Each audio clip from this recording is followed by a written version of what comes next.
شریعت بھول گئے ہائے بھول گئے ہم خیر الامہ کہلا کبھی اسلام کی عظمت بھول گئے ہم خیر الامہ کہلا کبھی اسلام کی عظمت بھول گئے اسرار میں نے کیا سمجھے قرآن کی تلاوت بھول گئے ہائے بھول گئے دل میں نہ رہا جذباتی تبلیغ سے غافل ایسے ہوئے دل میں نہ رہا جذباتی تبلیغ سے غافل ایسے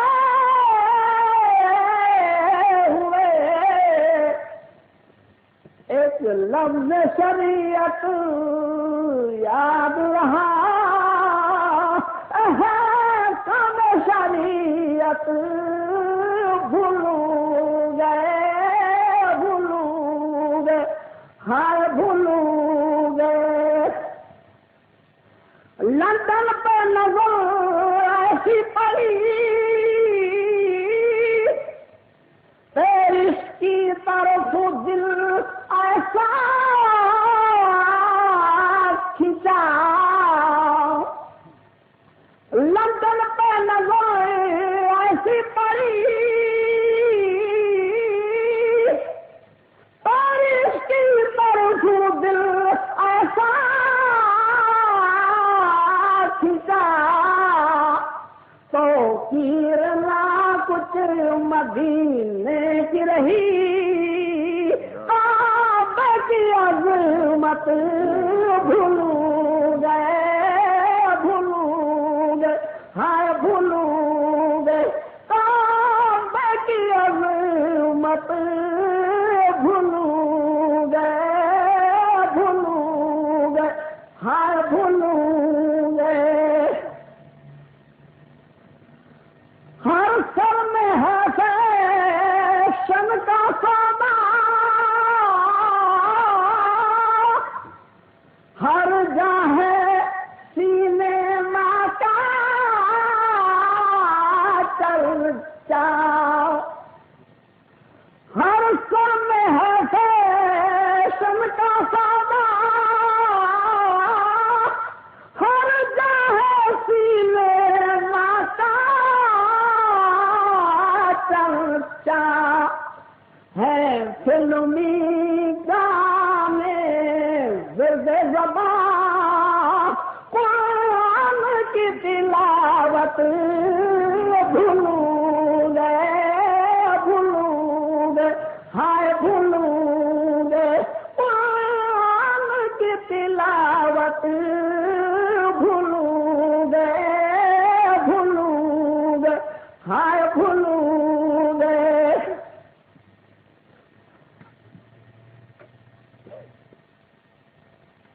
سائنس کا شوق بڑھا جتنا ہم دین سے اتنے ہی دور ہوئے سائنس کا شوق بڑھا جتنا ہم دین سے اتنے ہی دور ہوئے پاتے ہی نہیں تعلیم کو ہم قرآن کی عظمت مت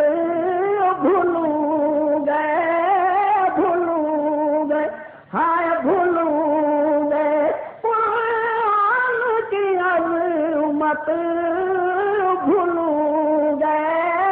بھولوں گے ہائے بھولوں گے باطل کا جمع دل پر سکہ شیطان نے دیا مل کر دھوکا باطل کا جمع دل پر سکہ شیطان نے دیا مل کر دھوکا ہم لال جوان کے پیچھے من کی عظمت بھولوں گے ہائے بھولوں گے من کی عظمت بھولوں گے ہائے بھولوں گے انگریزی پڑھایا بچوں کو قرآن پڑھانا بھولوں گے ہائے بھولوں گے الحمدللہ الحمدللہ رب العالمین واقبۃ المتقین والصلاۃ والسلام علی رسول الکریم محمد وعلی آلہ وسلم ان اللہ وملائکتہ یصلون علی النبی یا ایھا الذین آمنوا صلوا علیہ وسلموا تسلیما اللهم صل علی سیدنا محمد اے اللہ تیرے رحم و کرم سے اے اللہ ہم کو ریاکاری سے بچا اے اللہ ہم کو غرور سے بچا اے اللہ ہم کو حسد سے بچا اے اللہ ہم کو نااتفاق سے بچا اے اللہ ہم کو جہنم کے عذاب سے بچا ہم کو حشر کے عذاب سے بچا ہم کو قبر کے عذاب سے بچا ہم کو موت کے عذاب سے بچا ہم کو دنیا کے فریب سے بچا ہم کو شیطان کا مکر فریب سے بچا ہم کو پل صراط کے عذاب سے بچا اے اللہ ہم کو کفر سے بچا ہم کو شرک سے بچا ہم کو بدعتوں سے بچا ہم کو جہالت اور گمراہی سے بچا اے اللہ ہمیں تیری رحمت عطا فرما تیرے محبوب صلی اللہ علیہ وسلم شفاعت عطا فرما تیرے محبوب صلی اللہ علیہ وسلم کی سنتوں میں سچی محبت عطا فرما اے اللہ ہمیں جنت الفردوس اولی عطا فرما اے اللہ اگر ہماری غلطی ہوتی ہو تو ہمیں توبہ کی توفیق عطا فرما اے اللہ سامعین کی غلطی ہوتی ہو تو انہیں توبہ کی توفیق عطا فرما اے اللہ ہم بھلے سے برے ہیں مگر تیرے بندے ہیں تیرے محبوب صلی اللہ علیہ وسلم کے امتی ہیں اے اللہ ہماری خطاؤں کو درگزر فرما ہمارے صغیر کبیر گناہ کو معاف فرما اے اللہ جو سمجھانے والے ہیں ان کو سمجھانے کی سمجھ عطا فرما اے اللہ سمجھنے والوں کو سمجھنے کی سمجھ عطا فرما اے اللہ سمجھانے والوں کو اور سمجھنے والوں کو تیری رحم و کرم سے عمل کی توفیق عطا فرما اے اللہ جو دین کی محنت کر رہے ہیں ان کی پوری رہنمائی عطا فرما اے اللہ ان کے کاروبار کی رہنمائی فرما ان کے گھر بار کی رہنمائی فرما ان کے بال بچوں کی رہنمائی فرما ان کے ایمان و عمل کی رہنمائی فرما ان کے جان اور تندرستی کی رہنمائی فرما اے اللہ جو مدرسے میں محنت کریں ان کو مدرسوں میں کامیابی عطا فرما اے اللہ جو مسجدوں میں محنت کریں ان کو مسجدوں میں کامیابی عطا فرما اے اللہ جو تبلیغ میں محنت کریں ان کو تبلیغ میں کامیابی عطا فرما اے اللہ محنت کرنا ہمارا کام تھا اے میرے مولا قبول فرمانا تیرا کام تھا اے اللہ جو غریب ہے ان کو امیر بنا دے جو امیر ہے ان کو غنی بنا دے جو غنی ان کو سخی بنا دے جو سخی ان کو پرہیزگار اور متقی بنا دے اے اللہ جو روزی سے محروم ان کے لیے رحمت کے خزانے کھول دے جو قرضدار کو قرض میں سے نجات فرما دے جو بیمار ان کو شفا عطا فرما دے جو بے وطن اس کو وطن میں پہنچا دے جو بے اولاد اس کو سلف صالحین اولاد عطا فرما دے اللہ نہ فرمان اولاد کو فرمانبردار بنا دے جان ماں باپ کو رحم دل بنا دے اے اللہ میری بہنوں کو نماز کی توفیق عطا فرما میری بہنوں کو پردے کی توفیق عطا فرما میری بہنوں کو دل سمجھنے کی سمجھ عطا فرما اے اللہ میری بہنیں راستے پر آ جائیں گی تو لاکھوں مسلمانوں کی اصلاح ہو جائے گی اے اللہ جو مر گزرے ان کی مقصد کا فرما جو زندے ان کی ایمان کی سلامتی عطا فرما اے اللہ ہمارے بڑے بوڑھے ہم کو دین کے رہنما بنا نوجوان طبقے کو دین کی پہلوانی عطا فرما چھوٹے چھوٹے معصوم بچوں کو دین کے ستارے بنا اے اللہ آنے والوں کی محنت کو قبول فرما جانے والوں کی محنت کو قبول فرما وقت کی قربانی دینے والوں کی محنت کو قبول فرما اے اللہ جنہوں نے جان مال تن دھن سے بیچاروں نے محنت کی اے اللہ انہوں کی محنت کو بھی قبول فرما. اے اللہ جنہوں نے دعا کے لیے کہا ان کی دعا کو قبول فرما. اے اللہ جنہوں نے کہا ان کی بھی دعا کو قبول فرما. اے اللہ مانگنا ہمارا کام ہے. اے میرے مولا قبول فرمانا تیرا کام ہے. اے اللہ ہماری چھوٹی چھوٹی محنتوں کو چھوٹی چھوٹی دعاؤں کو دنیا کے لیے امن اور آخرت کے لیے نجات کا سبب بنا. ان اللہ ملائکتہ یصلون علی النبی یا ایھا الذین آمنوا صلوا علیہ وسلموا تسلیما. اعلیٰ اولیاء اللہ لا خوف علیہم ولا هم يحزنون. سبحان ربک رب العزة عما یصفون وسلام علی المرسلین والحمد للہ رب العالمین. آمین.